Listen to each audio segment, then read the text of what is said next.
Hello friends, कैसे आप सब लोग। And thanks for watching my channel. दोस्तों, वीडियो शुरू करने से पहले रिक्वेस्ट है कि चैनल को प्लीज़ सब्सक्राइब कर लीजिए और साथ ही में नोटिफिकेशन का बेल भी दबा दीजिए ताकि जब भी मैं कोई नया वीडियो अपलोड करूं वो आपको नोटिफाई हो जाए। दोस्तों, वीडियो शुरू करते हैं। और इस वीडियो में हम जिस स्टॉक के बारे में डिस्कस करेंगे वो ऑयल सेक्टर से रिलेट करता है। अभी देखिए, अगर आप किसी भी ऑयल सेक्टर के कंपनीज़ को देखते हैं सो आपको अपस्ट्रीम और डाउनस्ट्रीम कंपनीज़ के बारे में पता होना चाहिए कि अपस्ट्रीम ऑयल कंपनीज़ किसको बोलते हैं और डाउनस्ट्रीम ऑयल कंपनीज़ किसको बोलते हैं। ठीक है। सो बेसिकली दो चीज़ें होती है, एक वो कंपनीज जो तेल निकालती है, दूसरी वो कंपनीज जो तेल बेचती है रिफाइन करके। सो जब तेल निकालने वाली कंपनी का फ़ायदा तब होता है जब तेल का दाम ऊपर होता है, और तेल बेचने वाली कंपनी का फ़ायदा तब होता है जब तेल का दाम नीचे होता है। ये मोटा मोटी बात है। नंबर दो, ऑयल जो है, तेल जो है, कच्चा तेल एक कमोडिटी है और ग्लोबल इम्पैक्ट उस कमोडिटी पे बहुत ज़्यादा रहता है। और डायरेक्ट ग्लोबल इम्पैक्ट रहता है कि अंतर्राष्ट्रीय बाज़ार में जब कच्चे तेल का भाव ऊपर नीचे जाता है उससे बहुत इम्पैक्ट आता है अपस्ट्रीम कंपनीज़ को भी, डाउनस्ट्रीम कंपनीज़ को भी। दूसरी बात, इसके बाद ये हाईली रेगुलेटेड सेक्टर है। ठीक है। गवर्नमेंट अपने हिसाब से टाइम टू टाइम यूज़ करते आई है। लेट से कि जैसे इन जनरल 2016-17 के बाद से ऐसा होता है कि भाई तेल का दाम जो है वो फ्रीली मूव करेगा ऊपर या नीचे की तरफ।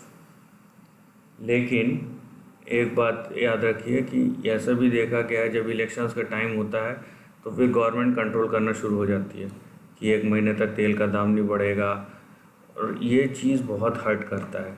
सो हाईली रेगुलेटेड सेक्टर है। ये सब चीज़ें जो हैं आपको देखनी और समझनी बहुत ज़रूरी है अगर आपको ऑयल सेक्टर में जाना है। और अपस्ट्रीम में जाइए, डाउनस्ट्रीम में जाइए, यहाँ पे किसको कितना फ़ायदा हो रहा है उसकी बात नहीं कर रहा हूँ, लेकिन इसके वजह से होता ये है कि इसकी जो वोलेटिलिटी है बहुत इंक्रीज़ हो जाती है और आपको लगता है कि अब इसके नंबर्स इतने अच्छे दिख रहे हैं, अब तो प्राइस ऊपर जाना चाहिए, और वो जाता भी है। और उसके बाद सडनली कुछ ऐसा रेगुलेटरी एक्शन होता है कि प्राइस धराशायी हो जाता है पूरे ज़मीन पे। सो ये सब अनप्रेसिडेंटेड चीज़ें होती है। सो अगर आप ऑयल देख रहे हैं तो ये सब चीज़ें आपको समझ में आनी चाहिए और पता रहनी चाहिए। आप देखिए यहाँ पे कि ऑयल का फ्लक्चुएशन इस प्राइस में, जैसे ये जो कंपनी की बात करेंगे यह है इंडियन ऑयल कॉरपोरेशन। सबसे बड़ा इसमें प्रमोटर स्टेक गवर्नमेंट का है, सेंट्रल गवर्नमेंट का, राइट। अब इस स्टॉक में आप वोलेटिलिटी देखिए किस तरीके का है। यहाँ पे अगर आप देखेंगे 2000 से 2007 तक ये 900% का रिटर्न दिया है, और उसके बाद ये फ्लैट ही है। इनफैक्ट ज़्यादा कोई रिटर्न आया नहीं है इस पर। और ये ट्रेडिंग बाउंसेस आप बोल सकते हैं कि लॉन्ग टर्म ट्रेडेबल बाउंसेस है, लेकिन उसके बाद कुछ आया नहीं है। ठीक है, तो मैं इसका रेंज बना के दिखा देता हूँ आपको।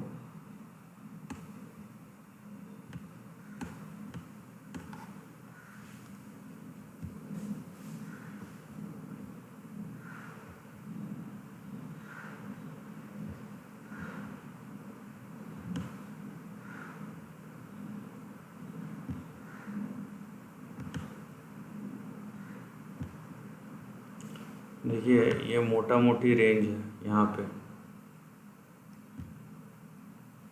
ठीक है, जो दिख रहा है यहाँ पे। अभी दो तरीके का हो सकता है प्राइस एक्शन, दोनों की बात करेंगे।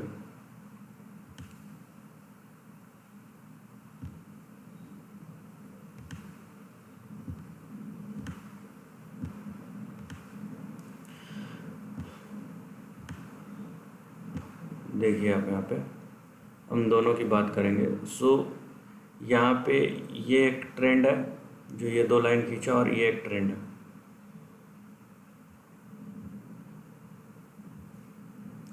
सबसे पहली बात कि ये जो सपोर्ट लाइन है 70 रुपीज़ का, ये बहुत इम्पोर्टेंट है, क्योंकि अगर ये वॉलेटिलिटी में भी टूट जाता है तो फिर प्रॉब्लम होगा। इनफैक्ट हो भी सकता है, क्योंकि देखिए ये एक्चुअली एक रेंज है, आपको बना के बताता हूँ। ये आप देख रहे हैं एक रेंज है, मतलब 65 से 70 के बीच का, 65 से 70 के बीच का एक रेंज है। सो ये जो रेंज है ये अब समझ लीजिए कि बड़ा सपोर्ट है और ये टूटना नहीं चाहिए। उसके बाद जो हमारा दूसरा रेजिस्टेंस है, इम्पॉर्टेंट रेजिस्टेंस है, वो है 204 से लेके या 230 तक, 230 235। सो 200 to 235 ये एक बड़ा रेजिस्टेंस है।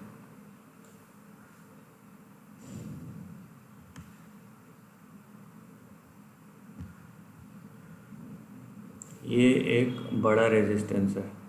सो ये दोनों फ़िलहाल जो है ये दोनों इम्पॉर्टेंट जोन है, पहला तो ये सपोर्ट और दूसरा तो ये रेजिस्टेंस। ठीक है, तो प्राइस हो सकता है यहाँ पे आए। मैं ये लॉन्ग टर्म ट्रेंड की बात कर रहा हूँ, ये छोटे मोटे आज क्या हुआ कल क्या हुआ उसके बारे में डिस्कस नहीं कर रहा हूँ। ठीक है, तो यहाँ पे आए, हो सकता है अब यहाँ से शार्प बाउंस करें और यहाँ तक आए, और ये कंसोलिडेटेड जोन है यहाँ पे। हैविंग सेड दैट, मैं फिर से बोल रहा हूँ ये सपोर्ट नहीं टूटना चाहिए, रेंज, सपोर्ट रेंज। नाउ जहाँ तक अप मूव्स की बात करेंगे हम, सो यहाँ पे आप देख सकते हैं कि किस टाइप के अप मूव्स मिले हैं। यहाँ से आपको ज़्यादा एक्सपेक्टेशन नहीं होनी चाहिए, क्योंकि देखिए यहाँ पे ये डेज़ बढ़ गए हैं लेकिन इसका जो परसेंटेज रिटर्न है वो ज़्यादा नहीं है। यहाँ पे 1300 दिन में, यहाँ पे 2013 से 2004 साल में ये खाली 300% ही गया है कंपैरेटिवली। यहाँ पे देखिए मतलब 2 साल में 185%। सो अगर आप कंपेयर करेंगे तो ये ज़्यादा रिटर्न नहीं है। उसके बाद अगर ये पार हो जाता है 235 के ऊपर सस्टेन करता है, सो आपको ये रेंज दिख सकता है, मतलब 300 से लेके 450 के बीच का, 300 से लेके 450 के बीच का आपको रेंज दिख सकता है।